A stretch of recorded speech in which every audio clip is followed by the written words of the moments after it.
Hello everyone, welcome to my channel. We are going to cover another poem of Rabindranath Tagore, that is Silent Steps, which is also known as poem number 45 in Gitanjali book. Before starting the video, if you haven't subscribed my channel yet, then do subscribe and hit the bell icon for the latest updates of the videos. Rabindranath Tagore is regarded as one of the greatest writers in modern Indian literature. He was a Bengali poet, novelist, and educator. He won the Nobel Prize for Literature in 1913. He was also known as Gurudev and the Bard of Bengal. His notable works are Gitanjali, Gora, and our national anthem of India, that is Jana Gana Man. Silent Step was published in Gitanjali in 1910. It is also known as poem number 45.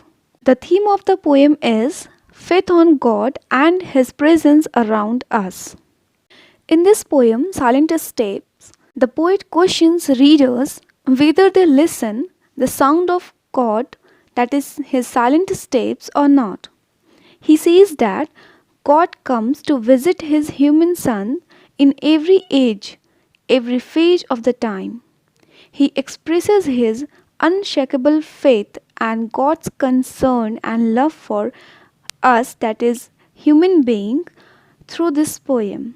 इस कविता के माध्यम से कवि ने हम सभी से पूछा है कि क्या हमने गॉड के उन साइलेंट स्टेप्स को सुना है। वो बताते हैं कि गॉड हर एज में और समय के हर फेज में हम ह्यूमन से मिलने आते हैं और हमें देखते हैं।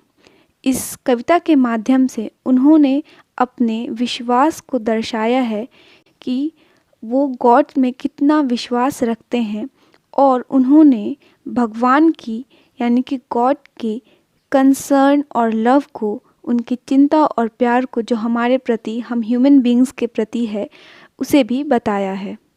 Have you not heard his silent steps? He comes, comes, ever comes. वो कह रहे हैं कि क्या आप सभी ने उन साइलेंट स्टेप्स को नहीं सुना? वो आते हैं और हमेशा आते हैं। Every moment and every age, every day and every night, he comes, comes, ever comes. Her moment में, इस जीवन के, इस पृथ्वी के हर क्षण में, हर एज में, हर समय में, यानी कि हर ईरा में, हर समय में, हर दिन और हर रात वो आते हैं और हमेशा आते हैं। Many a song have I sung in many a mood of mind, but all their notes have always proclaimed, He comes, comes, ever comes. अब वो अपने सिचुएशन, अपनी फीलिंग्स और रिकॉग्निशन को बता रहे हैं कि उन्होंने बहुत सारे संगीत लिखे और उन्हें गाए, उन्हें कंपोज़ किया। उनके हर बहुत तरह तरह के मूड में, कभी वो सैड होते थे तो एक पोएम या फिर म्यूज़िक कंपोज़ करते थे, कभी वो खुश होते थे तो वो एक सॉन्ग कंपोज़ करते थे। तो उन्होंने बहुत सारे सॉन्ग को बहुत अलग तरह तरह के मूड में कंपोज़ किया और गाया भी।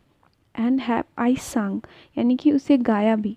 बट उनके जितने भी नोट्स होते थे, म्यूज़िक के जो नोट होते हैं, जो बीट्स होते हैं, वो हमेशा यही प्रोक्लेम्ड करते थे और वो यही शो करते थे, उनके बेट्स, उनके नोट्स, कि वो आते हैं और हमेशा आते हैं। गॉड आते हैं, यानी कि उनके सारे म्यूज़िक, उनके सारे सॉन्ग्स में उन्होंने गॉड के आने का, उनके अराइवल को ही नोटिस किया और उनके जो नोट्स थे वो हमेशा यही प्रोक्लेम करते थे कि गॉड आते हैं और हमेशा आते हैं। हर दिन में, हर रात में, हर एज में, हर मोमेंट में वो आते हैं। लेकिन वो हम इंसान हैं जो उनके साइलेंट स्टेप्स को सुन नहीं पाते। In the fragrant days of Sunny April through the forest path he comes, comes, ever comes. वो बता रहे हैं कि उन सुहावनी जो दिन की, अप्रैल के टाइम के जो दिन होते हैं वो बहुत ही सुहावने होते हैं। गर्मी होती है, हवा बहती है और फॉरेस्ट पाथ, यानी कि ऐसा पाथ जो जंगलों से भरा हुआ है, ऐसे रास्ते जो उन गर्मी में भी छाँव देते हैं, उन रास्तों से वे आते हैं और हमेशा आते हैं। यानी कि उस अप्रैल में जहाँ पे सनी अप्रैल, यानी कि जहाँ पे अच्छी खासी धूप निकली हुई होती है, दिन बहुत ही सुहावना लगता है, और फॉरेस्ट के रास्तों से जहाँ पे उन धूप में भी छाँव मिलती है, उन रास्तों से ईश्वर आते हैं और हमेशा आते हैं। In the rainy gloom of July nights, on the thundering chariot of clouds, he comes, ever comes. Poet कह रहे हैं कि उन अंधेरी बरसाती रातों में, जो जुलाई के महीने की रात होती है, उस रात में ईश्वर क्लाउड्स को अपने रथ बनाकर, थंडरिंग चैरियट ऑफ क्लाउड्स, यानी कि ऐसे रथ, क्लाउड्स से बने हुए रथ जो बिजली की कड़कती हुई आवाज़ को निकालते हैं, बिजली से कड़कती हुई आवाज़ों को निकालते हुए उस रथ पे सवार होकर ईश्वर आते हैं और हमेशा आते हैं। यानी कि पोइट कह रहे हैं कि जुलाई की महीने की जो रात होती है, जो बिल्कुल अंधेरी होती है, क्योंकि चाँद बादलों में छिपा होता है, उसकी रोशनी धरती तक नहीं पहुंचती और वो रात बहुत ही अंधेरे से भरा हुआ होता है। उस रात में ईश्वर अपने उस थंडरिंग चैरियट से, जो कि क्लाउड्स के बने हुए हैं, वो रथ जो क्लाउड्स से बने हुए हैं, और वो जब चलता है तो थंडर यानी कि कड़कने की आवाज़ होती है, उस पर सवार होकर वो आते हैं और हमेशा आते हैं।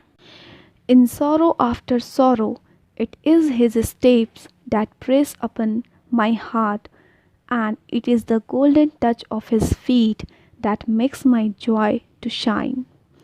वो कह रहे हैं कि मुझे जीवन में दुख के बाद दुख ही मिलता है, लेकिन ये सिर्फ उनकी स्टेप्स हैं, उनका पाँव हैं, जो मेरे हृदय को लगता है, मेरे हृदय पे प्रेस होता है, लगता है, और ये उनका टच है, सुनहरा टच, गोल्डन टच है उनके फीट का, जो मुझे खुशी देता है और मैं फिर से शाइन करने लगता हूँ, मैं फिर से चमक जाता हूँ।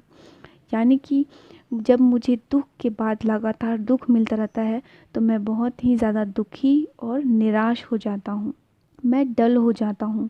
जब उनका फीट मेरे हार्ट को टच करता है तो वो जो गोल्डन टच है वो मुझे बहुत ही खुशी देता है, और मेरा जो फेस है, जो मेरा डल फेस है, जो मेरा डल माइंड है, वो फिर से शाइन करने लगता है, वो फिर से खिल उठता है।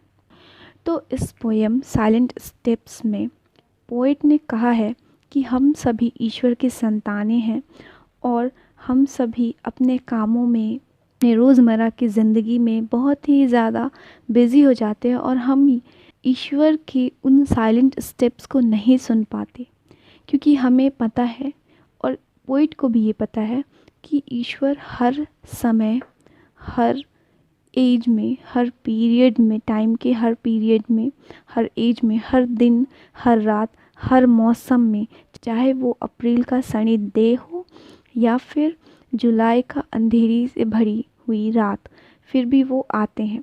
हम दुखों की वजह से निराश हो जाते हैं, लेकिन वो ईश्वर की हम पर आशीर्वाद है, कृपा है, कि हम फिर से खुशी से शाइन करने लग जाते हैं।